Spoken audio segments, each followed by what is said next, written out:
Hi, my name is Cassie. Most people who know me as a completely different person than I was 5 years ago. My growth game has been strong. So let me reintroduce myself. Hi, my name is Cassie. I'm a God-fearing Christian who used to be lost, but now I'm found. I couldn't explain it better than Casting Crowns did. I'm just a nobody trying to tell everybody all about somebody who saved my soul.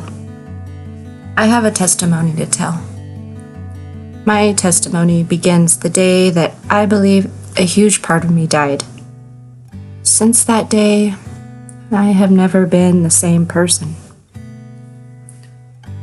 I have gone through many types of me on the way to find myself again.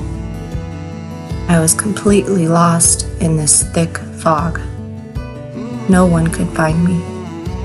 They didn't even know how to get to me.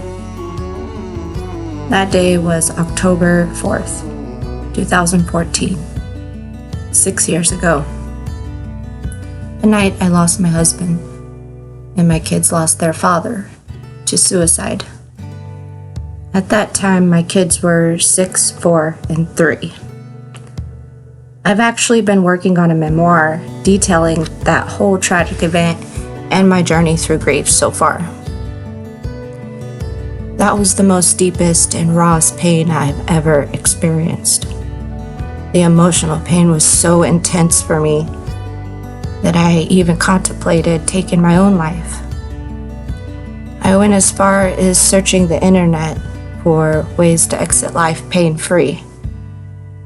In the middle of a dark moment, I feel an urge to just go watch my kids. Just stand there and watch them. While standing there watching, a wave of sadness poured over me. There was 3 other broken hearts that needed healing, not just mine. I needed to keep going for them. How selfish to think that way. In those many months of depression and agonizing nights, I get my first sign from God. At that time, I didn't know it yet though. 2 ladies came to my house one afternoon and asked if they could pray over me and my children. Later, I found out that one of these ladies worked in the office at Jordan's school, so she knew our story. They prayed for one day to come along with someone to come feel the emptiness in our hearts, someone that we needed. And not too long after that, Michael came along, an earth angel, and his name is even Michael. I didn't grow up in a church setting, so I had absolutely no relationship with God. I believed, but I didn't have a Bible, I didn't pray, I didn't go to church, and I didn't do Christian things. Michael brought the church life to us. But Michael still needed work on his relationship with Jesus himself. I believe God put us in each other's paths to get to where we are today. I was still way less than an infant in Christ though. I wasn't even born yet. Our focus wasn't on God. We were still making wrong decisions, just lost on our path.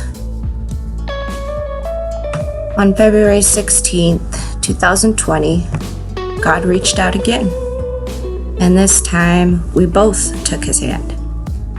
He saved our souls, and now we live for him. Me and Michael and 2 of our friends were involved in a very bad car accident that night that claimed the life of the driver. We all had been drinking that night, and at the end of the night we made that decision to get in the car with a drunk driver who was also emotionally unstable. I remember the driver running 2 red lights and his girlfriend turning around from the passenger seat to apologize for the way her boyfriend was driving. She kept telling him to stop and slow down.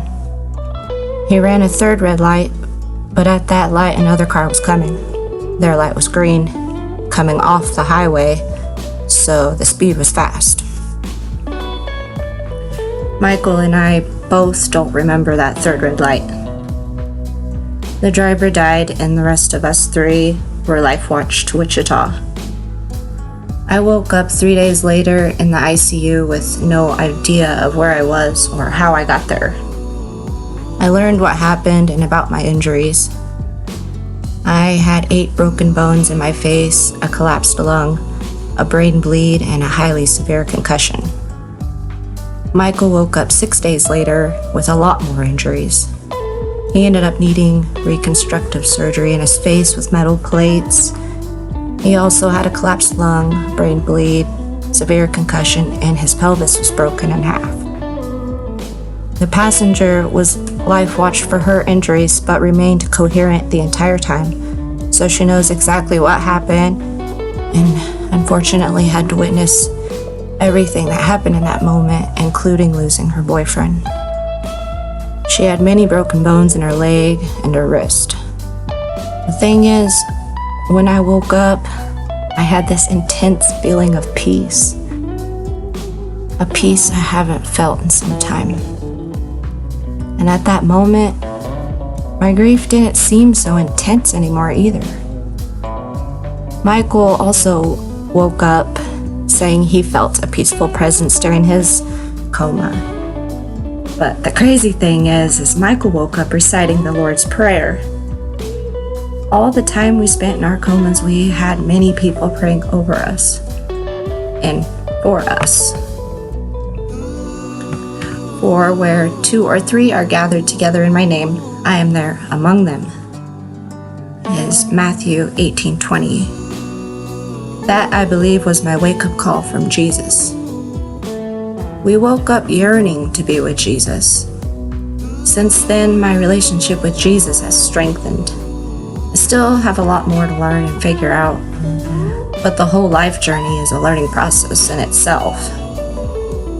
I felt Jesus, and I know He is with me, and He has been with me this whole time. I died, and I was reborn.